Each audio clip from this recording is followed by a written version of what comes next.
Hello students, welcome back at my YouTube channel. बच्चों, आज हम लोग मोमेंट ऑफ कपल और torque on a electric dipole in uniform electric field पढ़ने जा रहे हैं। मीन्स किसी यूनिफॉर्म इलेक्ट्रिक फील्ड में अगर कोई डायपोल रख देते हैं तो उस पर क्या टॉर्क लगेगा, उसका क्या इफेक्ट होगा, ये सब हम समझने वाले हैं। ठीक है, तो बच्चों इसके लिए हम क्या करते हैं, पहले तो यूनिफॉर्म इलेक्ट्रिक फील्ड बना लेते हैं। आपको पता है कि यूनिफॉर्म इलेक्ट्रिक फील्ड क्या होती है? एक ऐसी इलेक्ट्रिक फील्ड जिसकी वैल्यू हर जगह क्या हो, सेम हो, जिसका मैग्नीट्यूड हर जगह क्या हो, सेम हो, उसको हम लोग बोलते हैं यूनिफॉर्म इलेक्ट्रिक फील्ड। इसका सीधा सा मतलब ये है कि यूनिफॉर्म इलेक्ट्रिक फील्ड को जब भी बनाना हो तो हम उसको पैरेलल और इक्विडिस्टेंस लाइन से शो करते हैं। पैरेलल और इक्विडिस्टेंस लाइंस जो होती हैं ये यूनिफॉर्म इलेक्ट्रिक फील्ड को यहाँ पे शो करती है। ठीक है बच्चों, हम क्या सोचते हैं कि अगर इस यूनिफॉर्म इलेक्ट्रिक फील्ड में इलेक्ट्रिक फील्ड इंटेंसिटी की वैल्यू E है, इसका मतलब हर जगह पे इलेक्ट्रिक फील्ड E है, यहाँ यहाँ यहाँ हर जगह सेम है, डायरेक्शन ये है। ठीक है, ये इलेक्ट्रिक फील्ड है।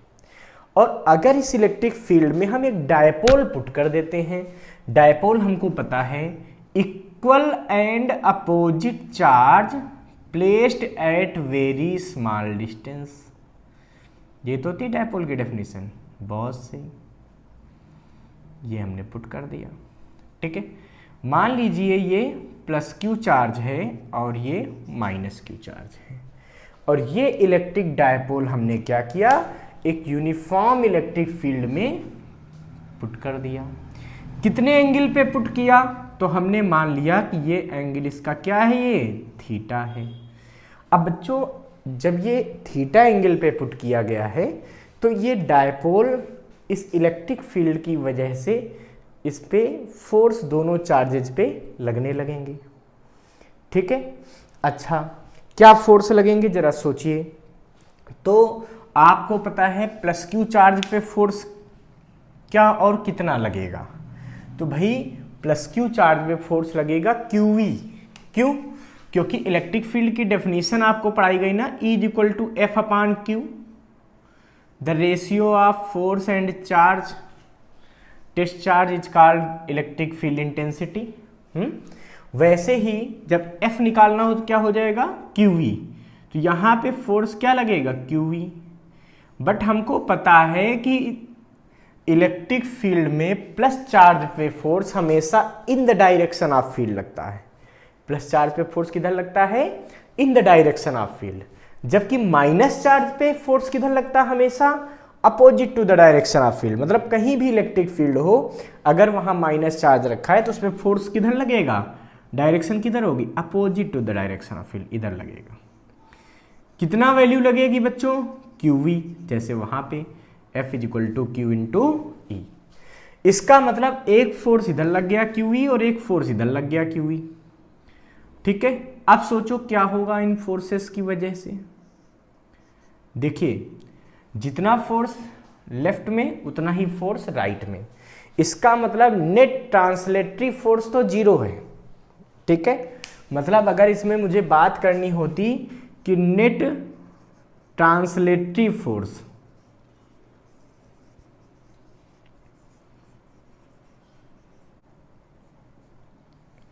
ये तो 0 है। ठीक है, मीन्स कोई ट्रांसलेटरी मोशन नहीं होगा कि डायपोल इधर भागता चला जाए या इधर। क्यों? क्योंकि जितना फोर्स इधर लग रहा उतना इधर लग रहा, तो नेट ट्रांसलेटरी फोर्स 0 हो गया। इसको कोई ट्रांसलेशनल मोशन, एक डायरेक्शन मोशन देना संभव नहीं है इन फोर्सेस की वजह से। तो आप लोग माइंड में अपने सेट कर लीजिए कि अगर कोई भी डायपोल कभी भी यूनिफॉर्म इलेक्ट्रिक फील्ड में रखा होगा तो उस पर नेट ट्रांसलेटिव फोर्स हमेशा 0 लगेगा। जब नेट ट्रांसलेटिव फोर्स 0 लग रहा है तो क्या हो सकता है, तो देखिए थोड़ा महसूस कीजिए कि अगर मान लीजिए डायपोल होता, ठीक है, एक फोर्स इधर लगता है, एक इधर लगता, तो क्या होता ये, अगर ऐसे होता ये घूम जाता। क्यों भाई? तो इसका मतलब यह है कि इस समय इस डायपोल को घुमाने की कोशिश से फोर्स करेंगे, इसका मतलब एक रोटेशन जनरेट हो सकता है। अगर सफिशिएंट अमाउंट में टॉर्क लग जाए तो यहाँ एक रोटेशन जनरेट हो सकता है। ठीक है, इस सिचुएशन को बच्चों हम बोलते हैं couple. Couple means two equal and opposite force acting at a body and try to rotate it.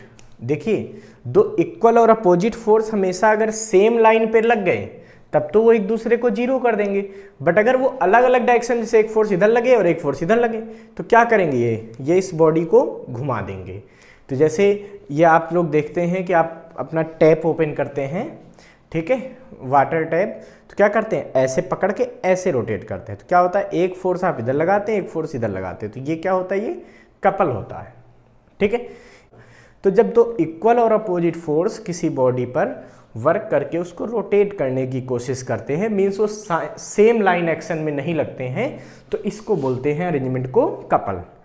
और कपल का मूवमेंट क्या होता है, या हम कह दें कपल का टॉर्क क्या होता है, तो इसके लिए बच्चों हमको दोनों फोर्सेस के बीच की परपेंडिकुलर डिस्टेंस पता होना चाहिए। कौन सी होगी परपेंडिकुलर डिस्टेंस, कुछ ऐसे इसको मिला देते हैं थोड़ा सा स्ट्रेट लाइन से, ये, तो ये होगी परपेंडिकुलर डिस्टेंस, ये वाली।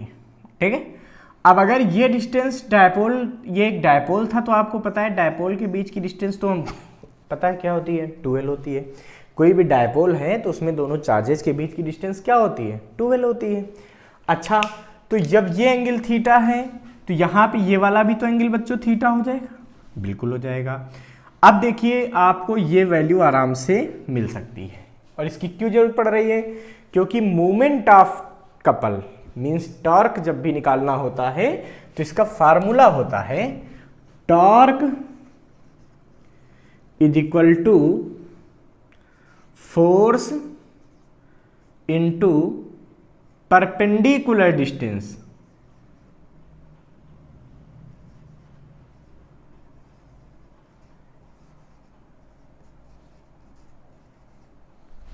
ठीक है, force into perpendicular distance between force,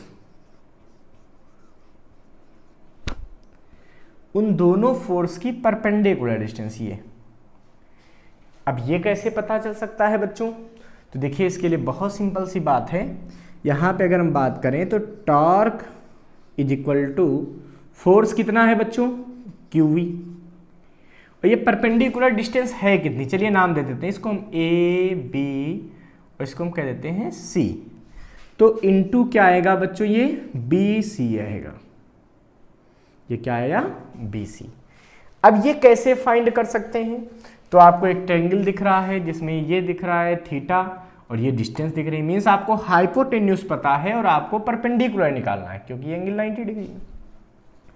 अब जब परपेंडिकुलर निकालना है तो परपेंडिकुलर और हाइपोटेन्यूज में कौन सा रिलेशन होता है, साइन थीटा।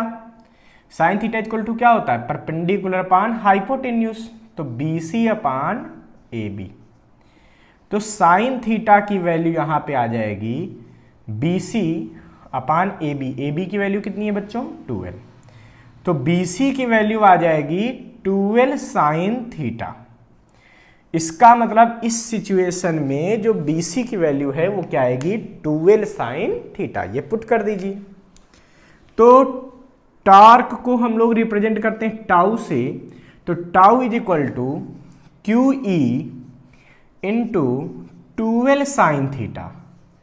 अब देखिए Q और 2l इन दोनों का मल्टीप्लिकेशन क्या कहलाता है भाई, Q इंटू 2l क्या होता है बोलो, है हाँ, Q into 2l is called electric dipole movement. इसको क्या बोलते हैं, इलेक्ट्रिक डायपोल मूवमेंट।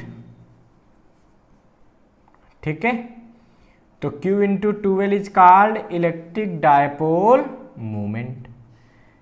इसलिए Q इंटू 2l की जगह क्या आ जाएगा, P आ जाएगा। तो tau is equal to formula मिल जाएगा PE साइन थीटा।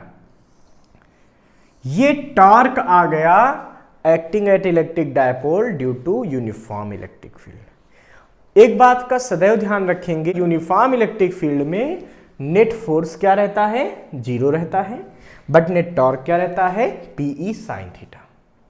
बच्चों अगर इसको आप वेक्टर फॉर्म में कन्वर्ट करने की कोशिश करें तो आप इसको कर सकते हैं tau vector is equal to P vector cross E vector. तो हम क्या कर सकते हैं, tau is equal to P cross E, ठीक है।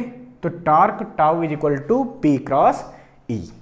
तो अगर इसमें डायरेक्शन निकालनी हो टॉर्क की तो कैसे निकालेंगे, तो ये राइट हैंड स्क्रू रूल जो होता था उसी की हेल्प से हम निकाल सकते हैं, या बेसिक हम अपने जो है रूल से इसको फाइंड कर सकते हैं। जैसे कि आपको पता है ना कि electric dipole moment is always from negative to positive, तो पी कहाँ होगा इधर, देखिए पी की डायरेक्शन ये होगी, ये होगा पी, ई इधर। तो अगर आप राइट हैंड रूल लगाएं तो क्या होगा, पी से ई की तरफ ले जाएंगे हाथ को, तो पी से ई की तरफ, ई नीचे की तरफ है ना, इससे देखिए तो ऐसे। तो ये जो थंब होता है ये बताता है कि इलेक्ट्रिक जो टॉर्क है वो किधर लगेगा, तो थंब बताएगा टॉर्क किधर लगेगा। तो देखिए ये आपका पी से ई की तरफ ऐसे जाएगा, तो थंब कहाँ जा रहा, अंदर। इसका मतलब इलेक्ट्रिक फील्ड की वजह से जो डायपोल पे टॉर्क लग रहा है वो कहाँ लगेगा, इनसाइड। तो perpendicular to the plane of paper inside the, या डाउनवर्ड में लगेगा, ठीक है। तो टाउ की डायरेक्शन क्या हो जाएगी, tau is perpendicular to plane of paper in downward direction, अंदर की तरफ, ऐसा कुछ। ये टॉर्क की डायरेक्शन हो जाएगी, ठीक है। इस पर कुछ न्यूमेरिकल्स भी बोर्ड में आए हैं, कुछ कंपटीशन में आए हैं। चलिए हम एक दो न्यूमेरिकल इसके सॉल्व करते हैं, फिर हम अपनी बात आगे करते हैं। पहले आप इस डेरिवेशन को नोट कर लीजिए, समझ लीजिए। चलिए बच्चों अब इसका हम एक क्वेश्चन ट्राई करते हैं, ठीक है, जिसमें टॉर्क का यूज करेंगे, tau equal to P sine theta का यूज करेंगे। क्वेश्चन इस तरीके से बोर्ड में आया है, two identical electric dipoles AB and CD, each of dipole moment P, are kept at angle of 120 degree as shown in the figure. What is the resultant dipole moment of this combination if this system is subjected to a uniform electric field E directed along plus x direction? What will be the magnitude of the torque acting on it? Okay. हाँ, तो बच्चों इस question में हमको इस तरह से कुछ एक डायग्राम दे दिया है और हमसे कहा गया है कि इसका नेट इलेक्ट्रिक डायपोल मूवमेंट बताना है। साथ ही अगर electric field plus x axis में हो, किधर लगे, प्लस एक्स एक्सिस में, इधर इलेक्ट्रिक फील्ड लगे, तो हमको बताना है कि नेट डायपोल इलेक्ट्रिक टॉर्क क्या होगा इस पे, ठीक है। तो ये दोनों ही चीजें हम फाइंड करते हैं। तो सबसे पहले हमको इसका नेट इलेक्ट्रिक डायपोल निकालना चाहिए। ये दिया है कि AB और CD दोनों ही डायपोल का इलेक्ट्रिक डायपोल मोमेंट P है। इसका मतलब electric dipole moment of AB and CD is P। इसका मतलब ये हुआ P ऑफ AB, मतलब electric dipole moment of AB P है, और P ऑफ CD ये भी कितना है, P, ठीक है। अब दोनों की डायरेक्शन आप देखिए, तो A से B इलेक्ट्रिक डायपोल मोमेंट है, इसकी डायरेक्शन किधर होगी भाई, इलेक्ट्रिक डायपोल मोमेंट की डायरेक्शन होती है माइनस क्यू से प्लस क्यू चार्ज की तरफ, तो ये होगी ऊपर की तरफ ऐसे, ये P ऑफ AB होगी। दूसरा देखिए CD, इसकी डायरेक्शन इलेक्ट्रिक डायपोल मोमेंट की किधर होगी, तो माइनस चार्ज से प्लस चार्ज की तरफ, तो इस डायपोल मोमेंट की डायरेक्शन किधर आएगी, इधर जाएगी। ये क्या हो जाएगी, ये हो जाएगी P ऑफ CD, ठीक है। तो नेट इलेक्ट्रिक डायपोल मोमेंट किधर होगा सोचिए, तो ये दोनों एक दूसरे से कितने एंगल पर है, 120 पे। तो अगर ला पैरेललोग्राम हम यूज कर लें तो नेट डायपोल मोमेंट निकल सकता है। So net electric dipole movement.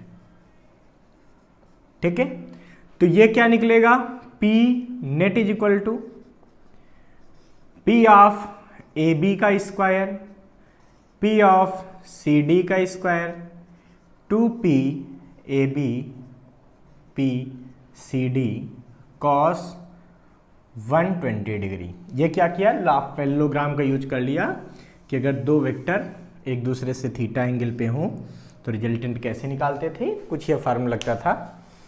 ठीक है, आपने पढ़ा होगा root R is equal to root में A square plus B square plus 2ab cos theta. चलिए अब हम पी नेट निकालते हैं।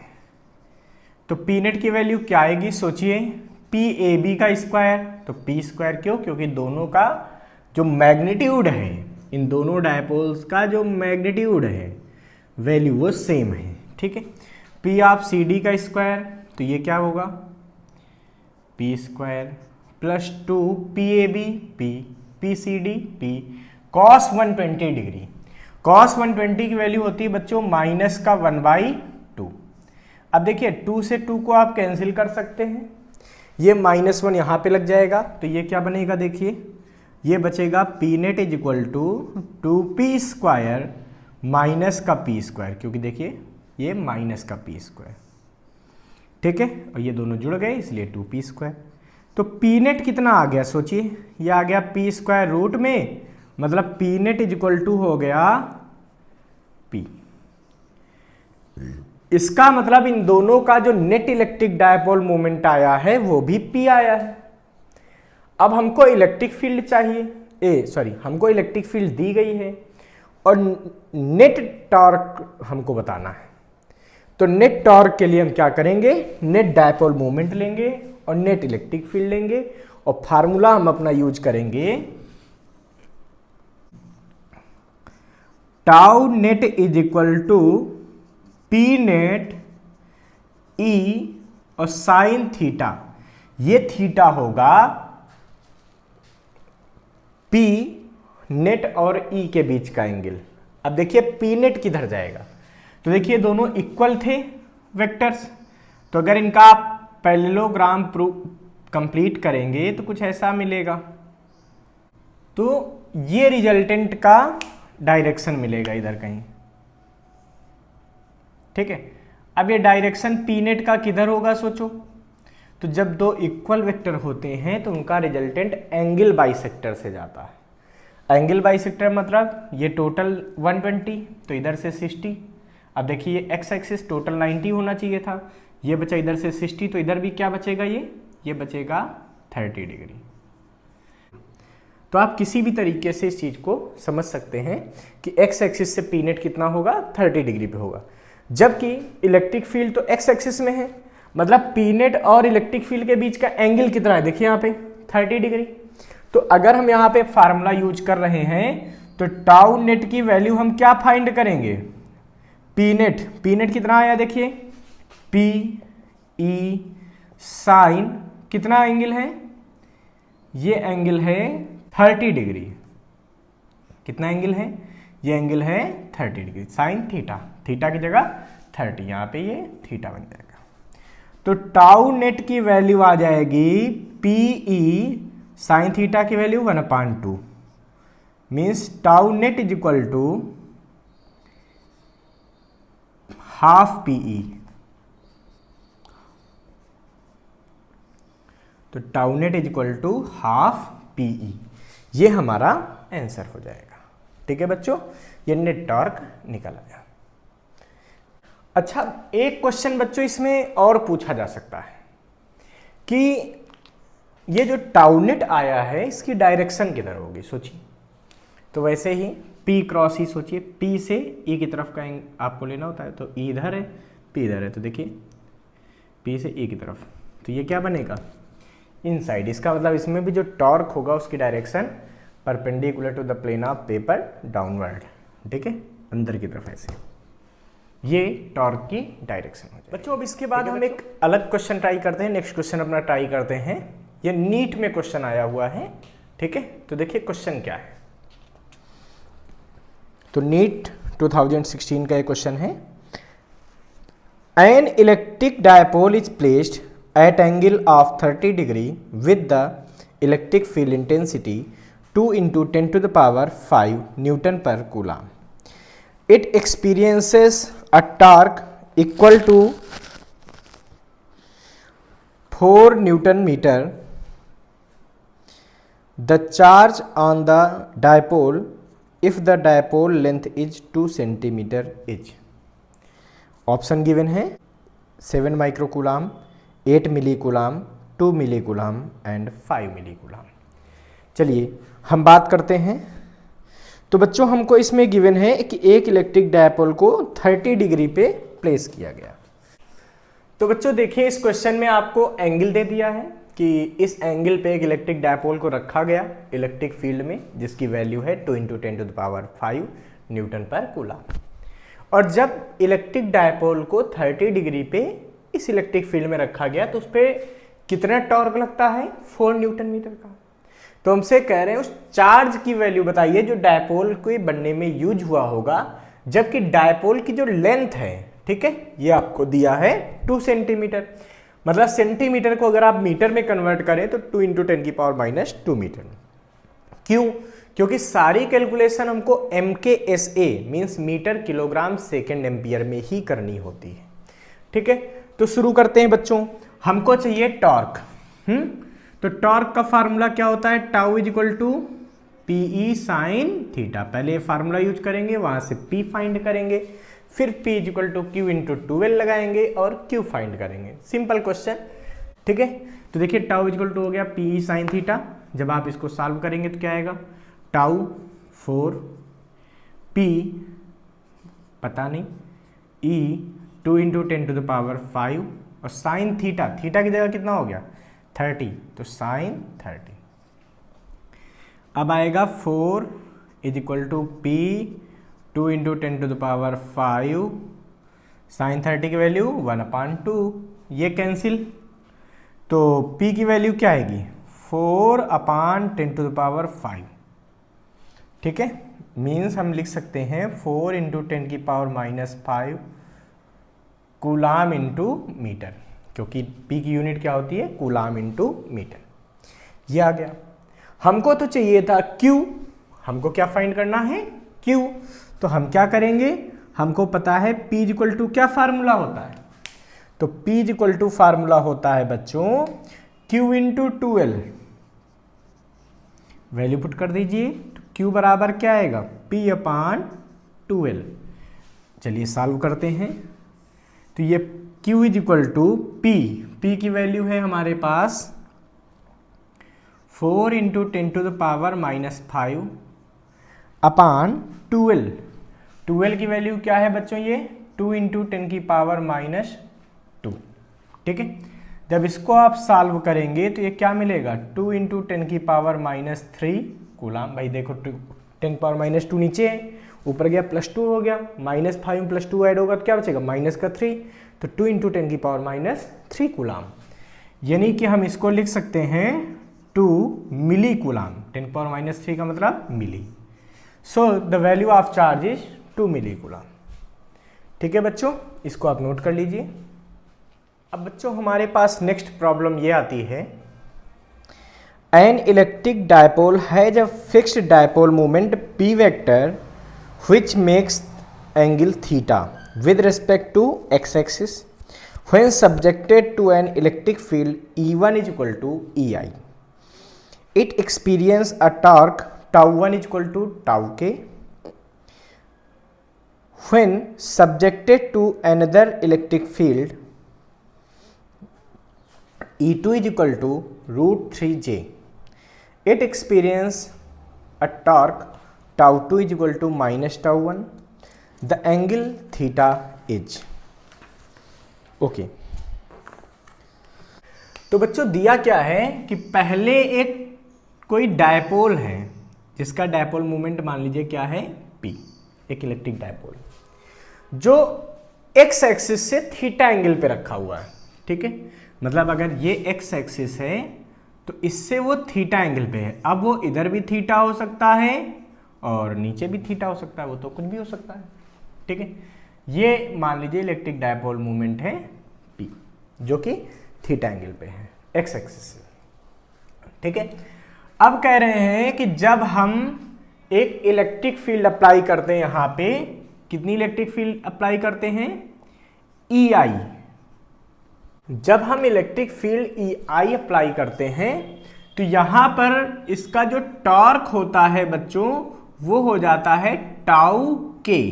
टाउ के इसका मतलब डायपोल मोमेंट प्लस के एक्सिस में चला जाता है, या नेट टॉर्क जो है वो प्लस के एक्सिस में चला जाता है।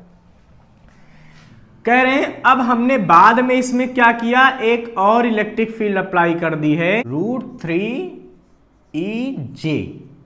मींस अब इलेक्ट्रिक फील्ड किधर अप्लाई की, वाई एक्सिस में। ठीक है, तो अब अगर वाई एक्सिस में इलेक्ट्रिक फील्ड हमने अप्लाई की है तो कह रहे हैं कि इसी का जो टॉर्क आता है वो आता है माइनस का टाउ, अपोजिट डायरेक्शन में। अपोजिट में होने का मतलब पहले के में है, प्लस के में है, तो बाद में माइनस के में होगा। ठीक है, तो हमसे कहा जा रहा है कि हमें ये बताना है कि इस P का एक्स एक्सिस से कितना एंगल होगा। ठीक है, हमें ये एंगल फाइंड करना है। Find the angle of P from the x axis. तो देखिए यहां पे अगर हम ये मान लें कि इस P की वैल्यू कुछ ऐसी थी, क्या थी, PXI PYJ। ठीक है, तो अगर हम ये मान लें कि यहां पर P की वैल्यू कुछ इस तरीके से थी, PXI plus PYJ, means P भाई ऐसा था, तो इसमें दो कंपोनेंट तो हम आराम से कर सकते हैं x और y एक्सिस में।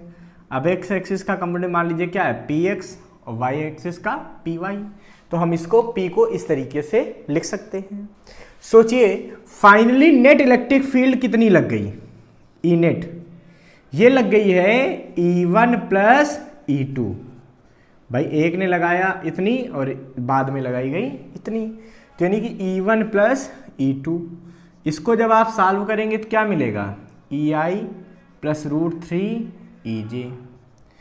ठीक है, अगर आप बात करें तो टाउ नेट कितना हो रहा है इस सिचुएशन में, तो ये हो रहा है टाउ1 प्लस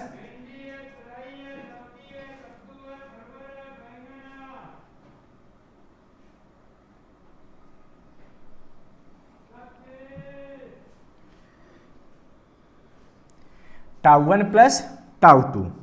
तो इसको जब ऐड करोगे तो क्या आएगा बच्चों, यहां से ये प्लस का टाउ के माइनस का टाउ के, यानी कि आंसर आ गया 0। यानी कि नेट टॉर्क फाइनली जो एक्ट होने वाला है वो क्या है, 0 है।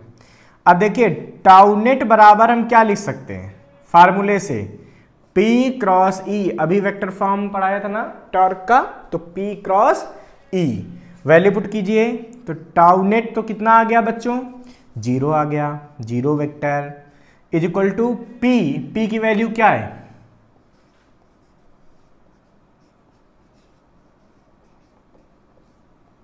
PXI plus PYJ cross EI plus √3EJ।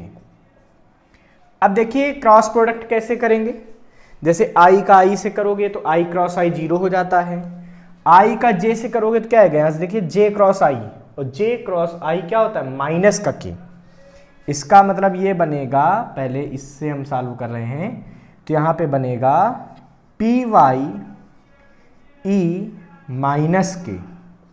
ऐसे ही इससे अब सॉल्व कीजिए, तो ये जब J वाला यहां पे मल्टीप्लाई होगा तो क्या बचेगा, √3E PX √3E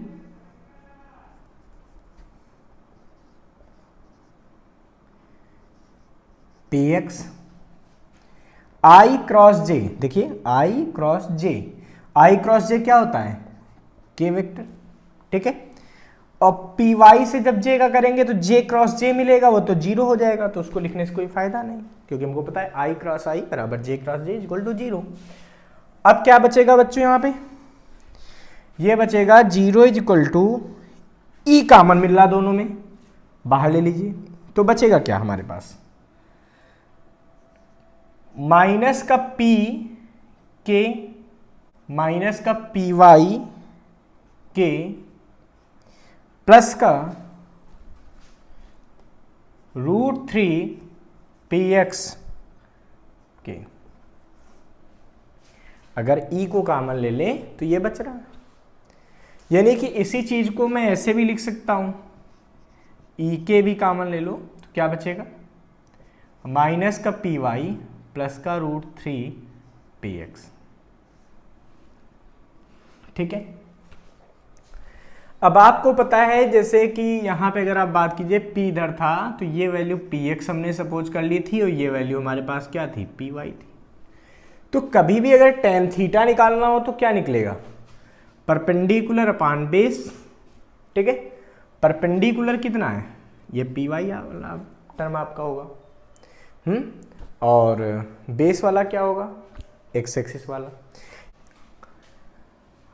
अब देखिए जब ये वैल्यू आ गई तो आपको पता है इलेक्ट्रिक फील्ड तो जीरो हो नहीं सकती, मतलब ये टर्म जीरो होना चाहिए। क्यों, क्योंकि भाई दो टर्म का मल्टीप्लिकेशन जीरो है, अब ये जीरो है नहीं तो ये जीरो होना चाहिए।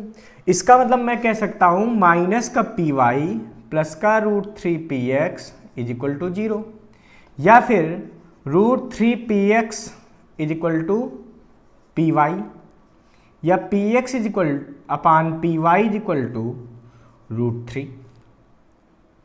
ठीक है, py upon px is equal to, यहां से सॉल्व करेंगे तो py upon px is equal to √3। देखिए अगर यहां से आप tan थीटा फाइंड करते तो क्या था, perpendicular upon base means py upon px, तो py upon px means perpendicular upon base, तो ये क्या आ गया, tan थीटा। अब बच्चों जब tan थीटा √3 है तो थीटा यहां से कितना आ जाएगा, यहां से थीटा आ जाएगा 60 डिग्री।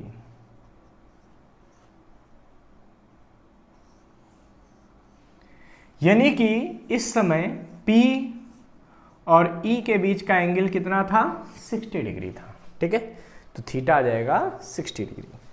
ये हमारा आंसर सही होगा, आप इसको नोट कर लीजिए।